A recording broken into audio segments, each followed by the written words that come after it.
The man responsible for the first major computer virus pandemic has been revealed. After 20 years of silence, Onel de Guzman has admitted to unleashing the love bug, a computer virus that infected 45 million machines worldwide. The creator of the world's first global computer virus has admitted guilt 20 years after his software infected tens of millions of machines around the world. Onel de Guzman, a 44-year-old Filipino, claims he used a love bug computer worm to steal passwords so he could use the internet without paying. He claims he never intended for it to be distributed globally and expresses regret for the harm his code has caused. On May 4, 2000, the love bug outbreak began. Victims were tricked into opening an email attachment with the subject "Love Letter for You." A virus hidden in the attachment overwrote files, stole passwords, and sent copies of itself to every contact in the victim's Microsoft Outlook address book.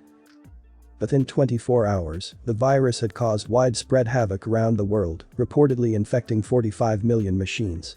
It overloaded email systems, causing IT managers to disconnect parts of their infrastructure in order to prevent infection. Damage and disruption were estimated to be in the billions of pounds. To protect itself, Parliament in the United Kingdom shut down its email network for several hours, and the Pentagon in the United States was reportedly affected. However, the love bug was not the first computer worm. Using similar tactics, the Melissa malware reportedly infected 1 million machines the previous year.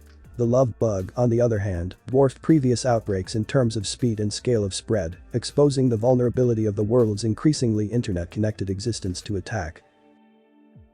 The FBI traced the outbreak to the Philippines. Investigators, including the FBI, tracked down the location of the stolen passwords and discovered an email address registered in the Philippines. They then zeroed in on an apartment in Manila, the capital. Onel de Guzman, a computer science student at the city's AMA Computer College, was the occupant's brother. He was a member of the Gramercyst underground hacking group and quickly became the prime suspect.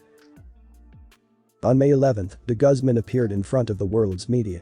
He seemed to know very little English and communicated primarily through his lawyer. When asked if he accidentally released the virus, de Guzman replied, "It is possible."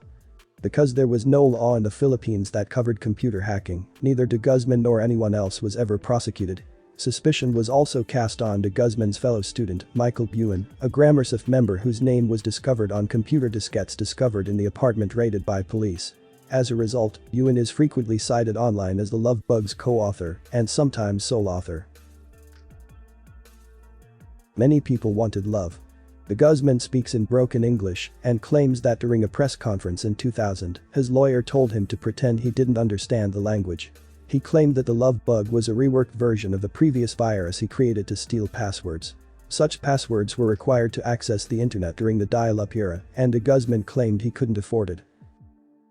De Guzman initially claimed that he only sent the virus to Filipino victims with whom he communicated in chat rooms because he only wanted to steal internet access passwords that worked in his area.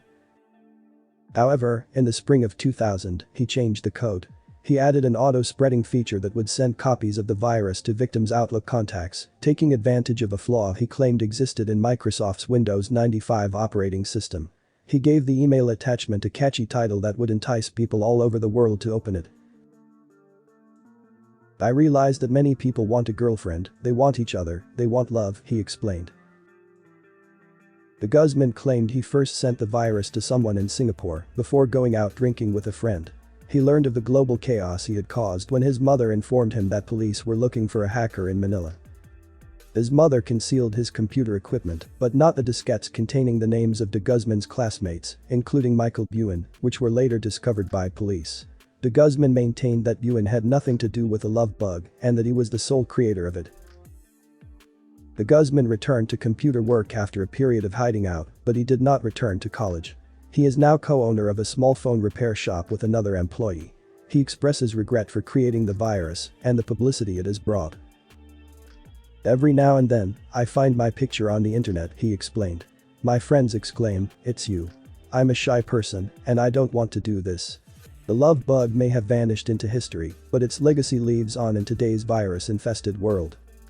Organizations' reactions to the virus caused damage.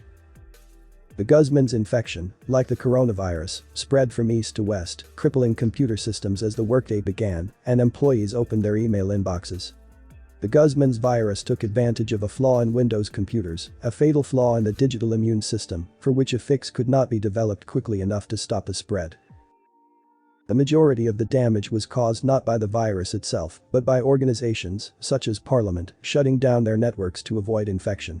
Isolating computers proved to be as economically damaging as isolating people in a digitally connected world. The difference between viruses like Lovebug and SARS-CoV-2 is that their victims knew they were infected right away because their files were unusable. That has changed in the 20 years since the Lovebug. The best computer viruses now sit in the background, silently controlling computers without the user's knowledge. These hidden infections are precisely what are being used to spread the current wave of coronavirus spam email.